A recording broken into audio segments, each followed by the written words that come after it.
Oi, gente. Quanto tempo, hein? Uma semana, acho. Então, hoje nós vamos falar sobre, no Rudá Analisa, sobre o Centrão.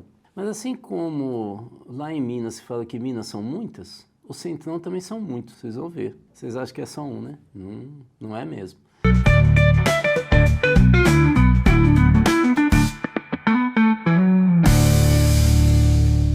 Antes eu queria só lembrar a vocês que esse programa, esse vídeo aqui, esse Rudá Analisa, como outros videocasts que a gente divulga nas nossas redes, tem por objetivo criar uma comunidade reflexiva, progressista. Então, se você é de extrema direita, você tem três saídas. Você sai correndo, porque o que você vai ouvir aqui não vai te ajudar. Segunda, você você pega e coloca um monte de pano preto assim em volta de você para ninguém ver que você está assistindo a gente, porque eu sei que no fundo você não gosta de ser de extrema direita. E o terceiro, você continua assistindo, mas você coloca um tampa aqui o ouvido, alguma coisa assim.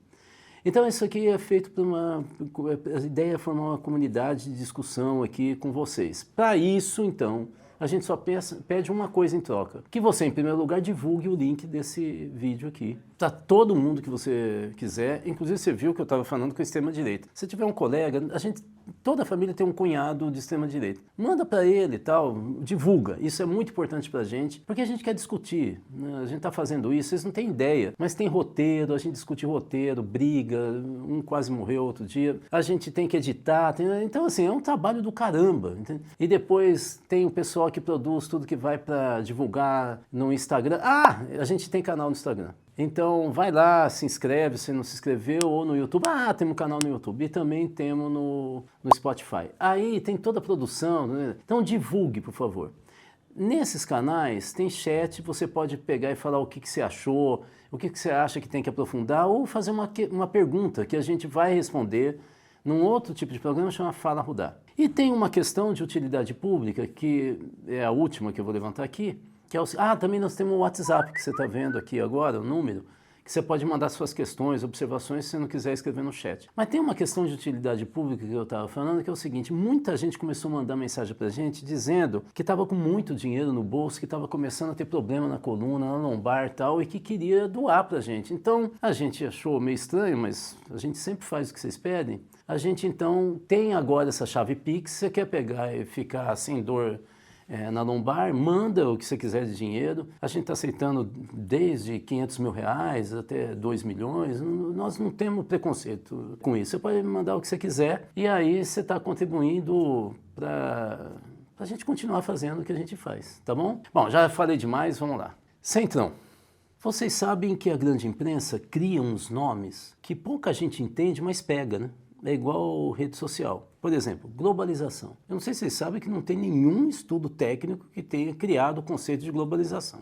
Claro que tem um monte de intelectual que falou de fenômenos mais ou menos parecidos com isso. O Marx falou que a mundialização do capitalismo se dá através da mercadoria. Não, eu nem vou entrar nessa teoria. Mas nós temos vários autores. Mas o termo globalização veio da imprensa. E aí todo mundo chegava, para quem é cientista, estudioso, pesquisador, falava, mas o que é globalização? Mas não fomos nós que criamos isso daí. Centrão é a mesma coisa. Centrão dá a ideia que é um centro muito grande. Mas o que eu queria começar a falar para vocês é que Centrão não é centro. Ele é direita. Vocês veem como que é estranho no Brasil. Aliás, um dos maiores sociólogos, que infelizmente faleceu recentemente, da França, que é o Alain Touraine, obviamente ele morreu recentemente, contemporâneo, né? E ele conhecia muito o Brasil, ele dizia que o Brasil era muito estranho, acho que eu já falei num Rudá Analisa sobre isso. Ele fala que o Brasil é muito estranho na política, porque quem fala que é de esquerda, na verdade, é social-democrata. Quem fala no Brasil que é social-democrata, na verdade, é liberal. E quem no Brasil fala que é liberal, na verdade, é extrema-direita. Então, assim, ele fala que a gente pende para a direita no espectro partidário, mas também ideológico no Brasil. Vai saber por quê. Mas o fato é que o centrão não é centrão. O centrão é direita. Lembrando que a gente já falou aqui, mas é sempre bom recordar, né? Recordar é viver. Então, vamos lá. Direita são as forças políticas ou o ideário político que acha que o mais importante é o indivíduo, mais importante que o coletivo. E por que o mais importante é o indivíduo? Eles tiram como conclusão que como cada um de nós é diferente do outro, está definido a partir daí por que há desigualdade social. Opa, dei um pulo, né? Vou explicar. A questão é, se eu sou mais forte e o outro, portanto, é mais fraco, evidentemente que num esporte como boxe ou sei lá o que usa força, aquele primeiro que é mais forte tende a ganhar. Está dado porque é desigual o número de medalhas de um com o outro nesse esporte. Agora imagine no mercado. Um gosta de tomar cerveja, o outro gosta de trabalhar sem parar, ele dorme só 3 horas por noite e tal, e se dedica. Os liberais e a direita dizem, olha, então esse cara tem tudo para ter mais sucesso. O que eles estão querendo dizer é, um cara que é mais forte, um cara que é mais inteligente, um cara que é mais dedicado, um cara que é mais ambicioso, tem tudo para dar mais certo do que o outro que é indolente, que é fraquinho, que reclama da vida, que não sei o que não tem estudo, que é burro. Eles acham isso. E está dado aí a desigualdade social. Isso é direito. O Centrão pensa assim. Mas aí eles têm uma característica um pouco peculiar, como tudo no Brasil, além da jabuticaba, que é, eles não são só assim, do jeito que eu falei, pela definição teórica da direita. O Centrão, ele é, na verdade, uma soma de um partido, o partido da ditadura militar, que era a Arena. Vocês se lembram que, por um ato institucional do governo militar, eles acabam com todos os partidos e instituem uma espécie de disputa meio que controlada, ou muito controlada, e criam um partido situacionista governamental, portanto um partido da ditadura e dos ditadores, que é a Arena. E eles criam um partido oposicionista, que era o MDB. Pois bem, o Centrão nasce de grandes lideranças e é herdeiro da Arena. A Arena, como eu acabei de falar, era o partido da ditadura. Portanto, a Arena, ou o Centrão, ele tem uma faceta, principalmente da elite do Centrão, que são os grandes nomes dos partidos de direita que estão no seu interior. Esse pessoal, eles têm uma visão extremamente autoritária, centralizadora, e eles tendem a defender pautas mais à direita, porque eles vêm dessa tradição da ditadura. Então, eles vêm de uma tradição que, de uma certa maneira, passa pelo PP, passa pelo que o PMDB acabou se tornando, principalmente com a queda da Dilma e a ascensão do Temer. Ele, por uma parte do MDB, que eu vou falar depois, que sempre foi de direita, embora o partido na origem era de oposição, se bem que na ditadura falava que um partido era do sim e o outro era do sim senhor, né? Não tinha muita diferença, porque o MDB só a partir de 78 começa a entrar em confronto direto com a ditadura militar. Sempre teve setores mais à esquerda no MDB que enfrentavam, mas era uma minoria. A partir de 77, 78, aí não. Mas nós vamos ter um monte de partido republicano, o próprio PL, pelo menos uma parte dele, tudo isso é Centrão. E eles são todos herdeiros da Arena. Portanto, eles têm um pendor, eles têm uma tendência extremista, porque eles defenderam e nasceram na ditadura militar. As pautas são pautas empresariais, eles não gostam muito dessas pautas que eles falam que é politicamente correto, ou de direitos sociais, então eles não gostam disso. Mas tem uma segunda parte do Centrão que aí se juntou, e é nisso que dá esse prato saborosíssimo que é o Centrão para análise política, que é o baixo clero. Então, de novo explicando, historicamente. Da onde que vem esse negócio de baixo clero? A ideia, claro que vai ter alguém que vai falar, não, porque veio da igreja, são partidos da igreja, igual tem partido das Forças Armadas, dos militares, que não existe isso, mas em todo caso, muita gente gosta de vender livros, né? Mas vamos lá. A ideia do baixo clero nasce como contraposição de uma espécie de comitê que a ditadura militar criou, durante a ditadura militar, que eles chamavam de Conselho de Cardeais. O que era isso? Quando a ditadura queria passar alguma coisa no Congresso, ele chamava meio que os grandes donos da Arena, os políticos que tinham mais plumagem, e do MDB, aqueles que eram mais confiáveis, nem sempre eles chamavam do MDB, e aí eles faziam um acordo. E essas lideranças meio que fechavam o voto das suas bancadas no Congresso. Bom, quem era chamado de cardeal, bom, os militares que resolveram dar esse nome.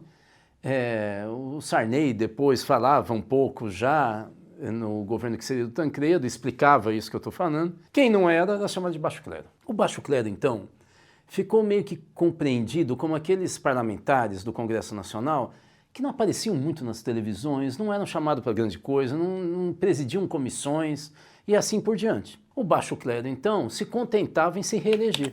Ganhava um baita salário. O voto deles, obviamente, tinha um valor, às vezes monetário, às vezes não, mas o fato é que eles se alimentavam da relação que eles tinham com os prefeitos. O que a gente chamava de fisiologia, tempos atrás, né, era esse baixo clero. Ele sempre foi assim. Então, assim, não é que ele estava num partido, é um estilo de fazer política que perpassa por vários partidos e são deputados que não tinham voz, até que o Severino Cavalcante, ele consegue se eleger no governo Lula. Olha o que eu estou marcando, governo Lula. Ele consegue se eleger presidente da Câmara. Foi a primeira vez que a Câmara elege um presidente que é do baixo clero. Ou seja, não era um cara que pensava grandes pautas, ele não aparecia demais. E ele ganha de um candidato indicado pelo governo para presidir a Câmara de Deputados. O Severino não durou muito tempo, demorou, na verdade, 7 meses e ele cai porque acusam dele receber propina do restaurante da Câmara. O restaurante que ficava na Câmara, ele passou a ganhar, ele não conseguiu se defender, então acabou. Acontece que aí abriu uma avenida.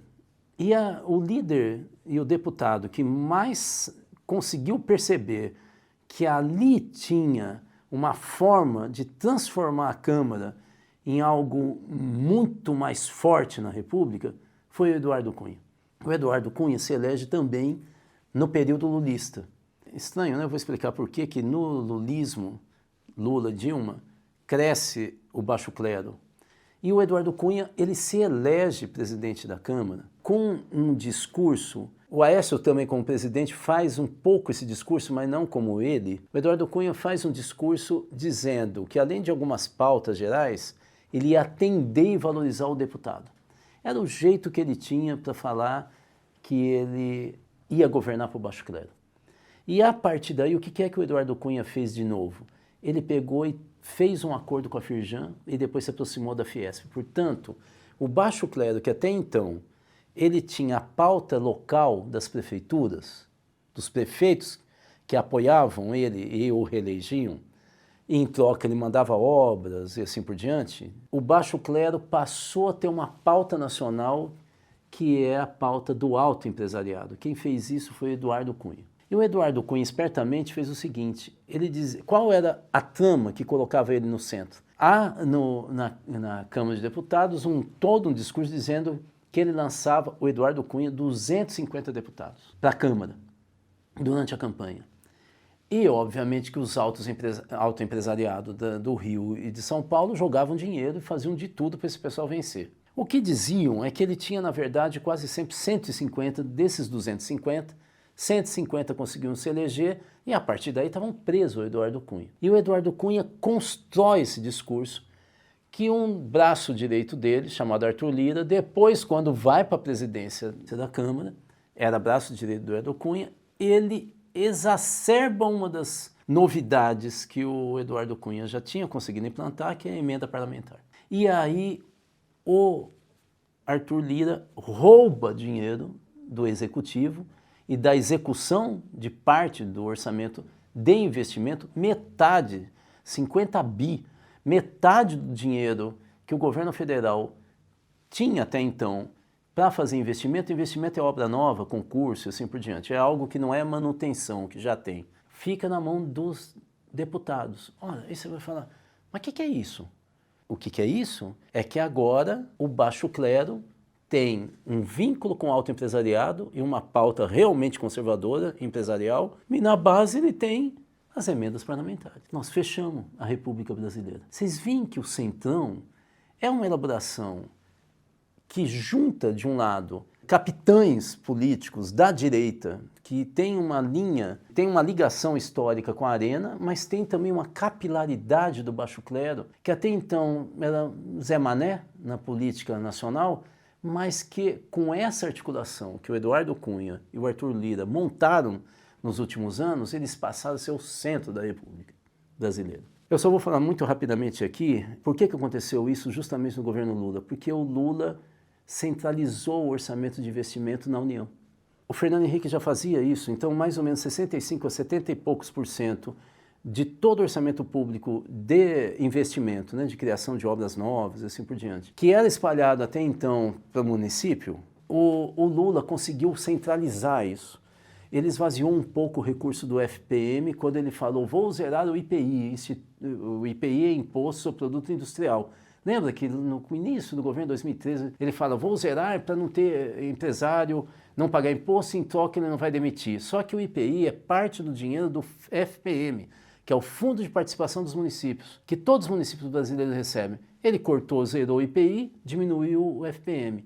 E aí os prefeitos tiveram que fazer acordos e se cadastrar nos programas federais para ter obra nova. Você não fala, obra nova? Que obra nova que o governo fez? Minha Casa Minha Vida. Patrulha mecanizada para a área rural, que são aquelas máquinas, né, para a produção agrícola. Praça da Juventude. Estação de tratamento de esgoto. Eu poderia falar que vários programas, segundo tempo do Ministério do Esporte, que o governo Lula formatou e a partir daí os prefeitos, para eles poderem sobreviver, falar, estou trazendo coisa nova, ele tinha que pegar esse conveniar e se cadastrar nos ministérios ou na Caixa Econômica Federal, no caso Minha Casa Minha Vida, para poder trazer para o município. Você imagina, um prefeito de São Paulo é fácil, né? Mas um prefeito de uma cidade de 2.000 habitantes, como é que ele chega no ministério e entra na fila? Deputado federal.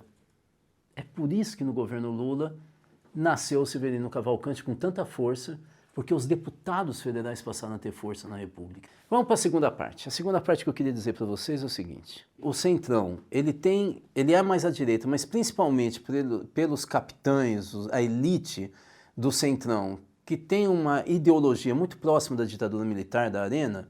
Se eu disse isso, por outro lado, eu tentei demonstrar para vocês que o baixo clero não tinha uma ideologia tão clara até o Eduardo Cunha. Ele não tinha uma ideologia porque ele era, lembre-se, formado por deputados que a preocupação deles era a base, alimentar a base. Pois bem, eu disse para vocês também que no governo Lula começou a ter uma distribuição de obras e recursos federais, principalmente de obras novas, novas equipes, estruturas de gestão de infraestrutura e política social para as prefeituras. E eu disse que quem fazia a mediação para que a prefeitura conseguisse entrar nessa fila, para conseguir obra, era o deputado federal. Ora, vocês podem pensar, então os deputados federais só da direita que estavam no Centrão é que conseguiram obra? Então, aí que está. Não. Esquerda também. Eu vou contar para vocês a história de um deputado federal do PT, que eu conheci bem, que eu acho que ele é típico baixo clero do PT, que é o deputado federal de Minas Gerais, Odair Cunha. Olha só como que é a história. Odair Cunha nunca foi um deputado ruim. É que o problema é que o Odair Cunha, você talvez se pergunte, mas quem é o Odair Cunha? Lembra que eu falei do baixo clero? Eles não aparecem demais. O Odair Cunha, ele é um deputado que atuou principalmente na região sul de Minas Gerais. Aquela região que faz fronteira com São Paulo, né? Talvez Poços de Caldas seja a cidade mais conhecida, mas não é só. Pouso Alegre, Varginha, toda uma região ali limítrofe, né, com São Paulo. Pois bem, ele vem da Renovação Carismática. Vocês sabem que a Renovação Carismática é da Igreja Católica, mas é pentecostal. Acredita que dançando, cantando, louvando o Espírito Santo, ele desce na terra. Eles são, portanto, muito parecidos com algumas igrejas evangélicas. Muito parecidos. Inclusive a forma de pensar Deus, de se comportar e assim por diante. O Odair Cunha, nesse período do governo Lula, ele passa a se projetar como um dos deputados, não é só ele, hein? Um dos deputados do PT de Minas, que irriga as prefeituras não só do PT, lá da região sul, com obras, serviços. Eu acompanhei, eu vi distribuição de patrulha mecanizada, eu vi áreas de construção de estação de tratamento de esgoto em vários municípios, Minha Casa Minha... Eu vi chegando lá no sul de Minas, eu atuava nesse período em várias cidades do sul de Minas, e eu vi os assessores dele trabalhando incansavelmente para levar as obras. Chegou um momento que o Odair Cunha e o Reginaldo Lopes viraram os príncipes da política petista no interior mineiro. Cada um tinha 150 prefeituras. Lembrando, Minas tem 800 municípios. O PT nesse período do Lula, principalmente o Lula 2, tinha 100 prefeituras em Minas. Mas cada um tinha 150 prefeituras. Isso significa que eles viraram os deputados federais das prefeituras do PT, os dois, mas também do PSDB, parte do PSDB do Sul e do PMDB. E um pouco depois, Odair Cunha vira secretário de governo do Estado no governo estadual de Fernando Pimentel. Vocês entenderam o que eu estou tentando dizer? É que o modus operandi de parte de deputados, inclusive do PT, mas não só do PT, do PCdoB, do PSB, do PDT e tal, eles são tipicamente do baixo clero. Eles trabalham com uma noção, talvez um pouco mais avançada, mas de troca de favor com as bases. É com isso que eles se reelegem ad eterno. E eles trabalham com obras. Eles não trabalham com grandes projetos ou grandes discursos de mudança. Eles trabalham com o cotidiano. Tudo para dizer para vocês que agora, pouco, nós vimos 12 petistas votando na PEC da blindagem. E eu estou tentando explicar para vocês que existe centrão na alma de alguns desses partidos que parecem progressistas, e alguns são mesmos, né? Mas eles têm essa parte baixo clero dentro deles. Se você olhar os 12 petistas que votaram pela PEC da blindagem na Câmara de Deputados, né? Daqui a pouco eu vou falar do Senado, vocês vão ver que o Odair Cunha está lá. Não é só ele, mas tem vários deputados ali que são tipicamente baixo clero.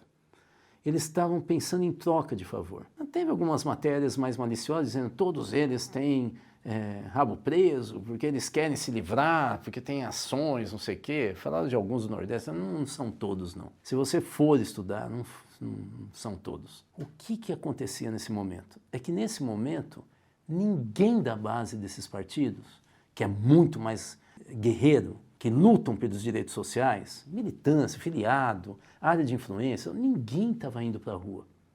Aí, de repente, sai. E num belo domingo, saem milhares de brasileiros em 27 capitais e um monte de cidade no interior. E saem com muita força. Mas também saíram às ruas com artistas que a gente não via desde a campanha das diretas, desde o final do século XX.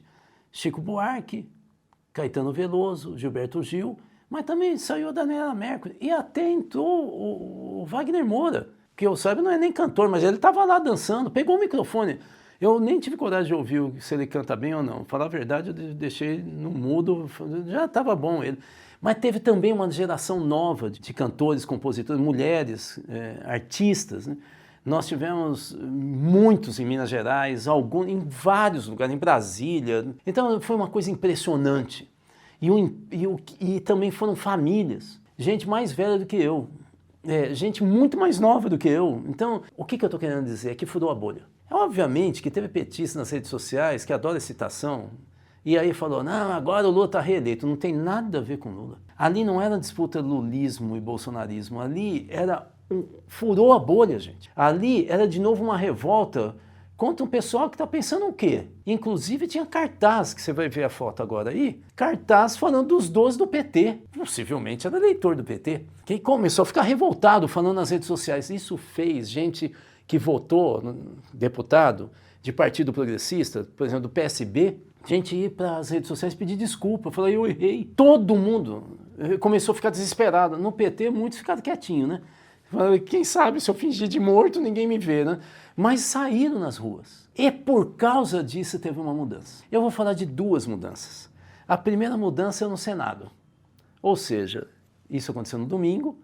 Na quarta-feira, a CCJ do Senado, que é a Comissão de Constituição e Justiça. O que é a CCJ no Parlamento? A CCJ é a primeira comissão permanente que vota se aquele projeto de lei é constitucional ou não. E a CCJ do Senado votou em peso contra a PL da blindagem. Foi unânime. 27 votos. 27 senadores da CCJ. Não teve um. Os discursos foram muito pesados. Falando que isso é uma vergonha, inconstitucional, ilegal. A PEC da blindagem que tinha passado na Câmara era a PEC de bandido, para criminoso poder ficar na Câmara impune. Não sei. Os discursos foram muito pesados. O único que tentou fazer um discurso mais forte foi o Flávio Bolsonaro, mas eu não preciso nem explicar por quê. Mas assim, meio que foi desconsiderado, sabe? Assim, meio que tá bom. Ele foi lá para falar para a base dele. Falou, a gente ainda está vivo. Gente, não foi pouca coisa que aconteceu. Mesmo porque, naquele mesmo momento, estava tendo a Assembleia da ONU. E na Assembleia da ONU, o Lula fez um discurso forte. E quando vai falar o Trump, ele deixa o discurso, que era um discurso, parece que todo montado para atacar, inclusive o Brasil e o Lula. E ele fala que encontrou o Lula, gostou do cara. E ainda fala, quando eu gosto, eu gosto. Eu só negocio com quem eu gosto. E aí fala que o Lula é um bom sujeito e que vai conversar com o Lula semana que vem. E evidentemente que os bolsonaristas ficam desesperados, falam assim, isso aí é um truque, ele é muito esperto e tal.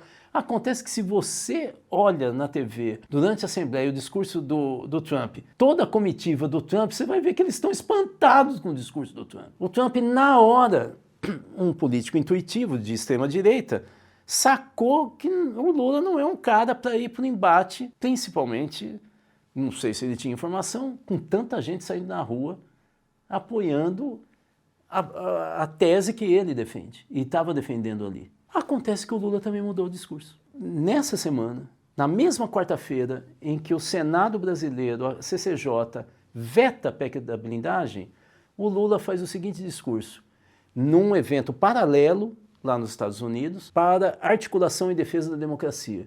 Ele pega e, de repente, na fala dele diz, o que acontece, afinal, com a esquerda? Por que a gente está dando tanto espaço para a direita? E aí vem a pergunta que eu queria destacar.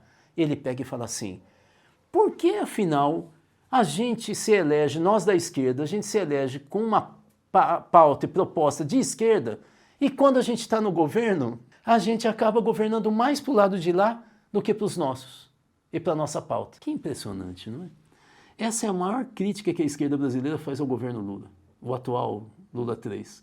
É o próprio Lula que faz a crítica. Eu imagino que a equipe do Lula e os eleitores do Lula devem ter ficado também do mesmo jeito que a comitiva do Trump ficou quando viu ele falando. O que aconteceu? A base. Vocês lembram que o baixo clero, ele alimenta a base. E se a base sai na rua e fala grosso, onde que ele se segura? Ele tem que mudar. O que eu estou querendo dizer? É que o Centrão é isso, gente. O Centrão, ele não consegue ter uma unidade, a não ser que essa unidade se dê na base. Quando a base fala, e você sabe que no Brasil não é muito fácil a base social falar de maneira unificada. Quando a base fala, principalmente a sua base eleitoral, de maneira muito contundente, ele tem que mudar de posição. E quando ela não fala, esse lado do baixo clero, meio espertalhão, meio de autopreservação, fala mais alto. E aí ele se aproxima da lógica dos capitães do Centrão. No dia a dia, o que tem que ficar claro, já estou indo aqui para os finalmente, é que o Centrão, ele não consegue eleger presidente da República. O Centrão, a força do Centrão é a fraqueza dele. Onde que está a força do Centrão? É na capilaridade e na capacidade dele se amoldar ideologicamente em função de cada território. Como se fosse Playmobil. A gente tem que encaixar direitinho uma peça superior na inferior. Senão, cai. Eu não consigo montar brinquedo nenhum. O Centrão, por causa dessa estrutura capilar, que não é dos caciques, é do baixo clero, ele vai ter uma visão um pouco mais à direita em um lugar, na outra um pouco progressista, um outro mais ou menos tal. Quando uma dessas pecinhas fala que quer ser candidata a presidente, as outras peças falam, o quê? Você é igual a mim, não vem não, não vou despejar minha base em você, porque depois eu vou ficar dependendo de você. Hoje você é um igual no meu partido, no Centrão. Eu vou pegar e despejar voto em você, você vai me dar que cargo? E o Centrão, exatamente porque todos tem o mesmo peso, embora não tenha a mesma ideologia, não consegue forjar um candidato a presidente da República forte, um líder nacional forte. E por causa disso, porque eles são iguais e desiguais ao mesmo tempo, o Centrão racha. E numa eleição, uma parte vai para o Lula, uma parte vai para o Bolsonaro ou PSDB. Era assim que funcionava o PMDB. O PMDB é exatamente assim. O PMDB, depois da Constituinte de 87, depois da Constituição promulgada de 88, o Ulisses Guimarães era praticamente o dono do Brasil. A gente fala da Constituição, lembra dele. Ele é candidato em 89. naquela eleição que o Lula e o Collor vão para o segundo turno. Alguém lembra que o Ulisses foi candidato? Sabe por que não lembra? Porque ele teve menos de 5% dos votos. Ele sumiu do mapa. Anos depois, em 94, o PMDB lança um segundo candidato a presidente, Orestes Quercia, o poderosíssimo governador de São Paulo, o homem das rodovias do interior. Sabe quantos por cento de voto ele teve? Menos de 5%. E aí o PMDB meio que desistiu. Passou a ser só vice. E mesmo para escolher vice era uma guerra danada. O Temer, para ser vice da Dilma, vocês não têm ideia da guerra interna que foi. O próprio Temer não queria que o PMDB apoiasse o PT. Ele estava sempre muito mais próximo do PSDB. E em vários acordos internos ele acabou compondo. O Centrão é a mesma coisa, tem o mesmo problema e força do antigo MDB-PMDB. Ele é uma federação de forças com alto enraizamento, sem uma grande unidade ideológica, que faz com que a competição regional não consiga gerar uma liderança unificada. E é por isso que eles não conseguem definir uma liderança nacional. A liderança nacional no Brasil é carismática, porque nós somos um dos países mais desiguais do mundo. Então, só um líder antissistema, olha que história que a gente acaba chegando. Um líder antissistema tem poder do voto nacional, porque a maioria dos brasileiros quer uma mudança. Ele quer ter uma vida melhor. Se você se amolda a região e cada lugar tem um tipo de político e de visão, não tem como ter um líder carismático que saia daí. Você tem um líder regional, um líder cartorial, de negociação com os prefeitos locais de obras. Vocês estão entendendo? Quando eu digo, então, que o baixo clero também está no PT, no PSB, no PDT, no PCdoB, também está no campo progressista, você começa a entender por que é que também nós temos tanta dificuldade para, nesse campo progressista, construir um nome para além do Lula. Porque tem uma âncora que puxa essa possibilidade de se forjar no meio desse baixo clero, que atua lá na base, que tem voto pra caramba, criar uma liderança carismática e antissistêmica, como um dia foi o Lula. E, de certa maneira, ele também puxa qualquer liderança carismática para uma visão mais pragmática, que é típico do baixo clero. O Centrão é isso. Para resumir, o que eu estou falando o Centrão não é só um partido ou alguns partidos. É uma dinâmica da política institucional brasileira. Ela faz parte do dia a dia da política brasileira. E ela está no Congresso Nacional, principalmente na Câmara de Deputados, mas também está em todas as câmaras municipais do país, obviamente, e inunda as prefeituras do país, porque eles são base do baixo clero. Essa é o nosso resumo do Rudá Analisa de hoje. Eu espero ter contribuído. A nossa equipe fez uma baita de um roteiro. Vocês acham que eu estou mentindo? Dá uma olhada aqui, ó, o roteiro que eu segui aqui. Ó. Eu sei que vai ter espertinho que vai tentar aumentar a imagem, vai ver o que é que está escrito mesmo. Mas é o que eu falei. A gente tem muito trabalho da equipe, espero que tenha contribuído. Se você gostou, manda para todo mundo que você tiver o link aqui desse programa. Se inscreva nos nossos canais, que vai estar aparecendo plink, plink, plink, eu não vou falar tudo de novo. Manda suas perguntas, inclusive pelo WhatsApp, porque nós temos também. E se quiser contribuir, você já sabe, está aí a chave Pix. E a gente se vê logo mais. Manda suas perguntas. Fala, gostei, mas não gostei disso. Explica esse treco, por que é aqui? Na China é assim? Não sei, mas eu posso tentar inventar uma resposta. E aí a gente vai conversando. Lembra, tem o Fala Rudá, que eu respondo as perguntas de vocês, que a gente sorteia, ou então a Vivian, que é da equipe de produção, ela decide pela cabeça dela. Tchau. Esse programa é um oferecimento do Instituto Cultiva, mais de 20 anos com foco na educação para a cidadania e participação social. Saiba mais no site institutocultiva.com.br.